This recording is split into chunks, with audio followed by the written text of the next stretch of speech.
नमस्कार, मैं प्रवेश गौतम। स्वागत है पॉलिटिक्स टू द पॉइंट में। बीजेपी ने यानी एनडीए ने अपना उपराष्ट्रपति पद का उम्मीदवार घोषित कर दिया है। महाराष्ट्र के राज्यपाल सीपी राधाकृष्णन को उम्मीदवार घोषित किया है। इस घोषणा से बीजेपी ने एक तीर से दो निशाने साधे हैं। पहला यह कि आरएसएस को उपकृत करने का प्रयास, जिससे राष्ट्रीय अध्यक्ष के पद पर संघ का दबदबा कम हो और मोदी शाह की पसंद का अध्यक्ष चुना जा सके। दूसरा निशाना यह है कि दक्षिण भारत में भाजपा अपने राजनीतिक विस्तार की संभावनाओं को मजबूत करना चाहती है, जहां अब तक उसका असर सीमित रहा। राधाकृष्णन तमिलनाडु के साथ साथ केरल की राजनीति को भी अच्छी तरह समझते हैं, प्रभारी रहे हैं।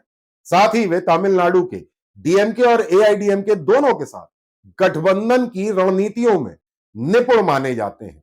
राधाकृष्णन का राजनीतिक सफर इस निर्णय को और अधिक सार्थक बनाता है।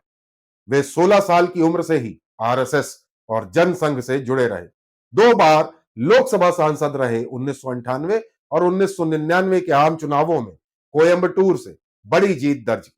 2004 में उन्होंने तमिलनाडु भाजपा के प्रदेश अध्यक्ष रहते हुए 93 दिनों की रथ यात्रा निकाली थी, जिसमें नदियों के आपस में जोड़ने और उन्मूलन, आतंकवाद के खिलाफ व्यापक जन समर्थन जुटाने का प्रयास किया था।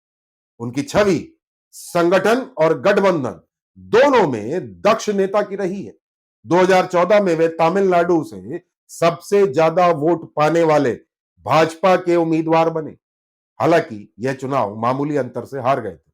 इसके बावजूद उनकी लोकप्रियता और संगठनात्मक कुशलता ने उन्हें पार्टी का अपरिहार्य चेहरा बना दिया। वे ताइवान जाने वाले पहले भारतीय संसदीय प्रतिनिधि मंडल के सदस्य भी रहे और संयुक्त राष्ट्र महासभा को संबोधित कर चुके हैं। राजनीतिक जीवन से इतर उनका संवैधानिक अनुभव भी उल्लेखनीय है। वे झारखंड और महाराष्ट्र जैसे दो महत्वपूर्ण राज्यों के राज्यपाल रह चुके हैं।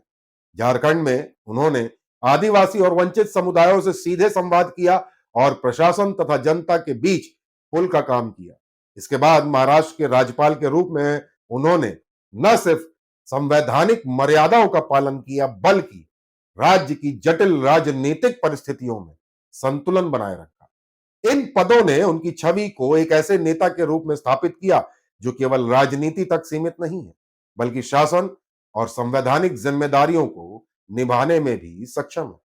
नरेंद्र मोदी और अमित शाह ने राधाकृष्णन को उपराष्ट्रपति पद का उम्मीदवार बनाकर न सिर्फ दक्षिण भारत में अपनी रणनीति को गति दी है, बल्कि संघ और पार्टी के बीच संतुलन साधने का भी संकेत दिया है।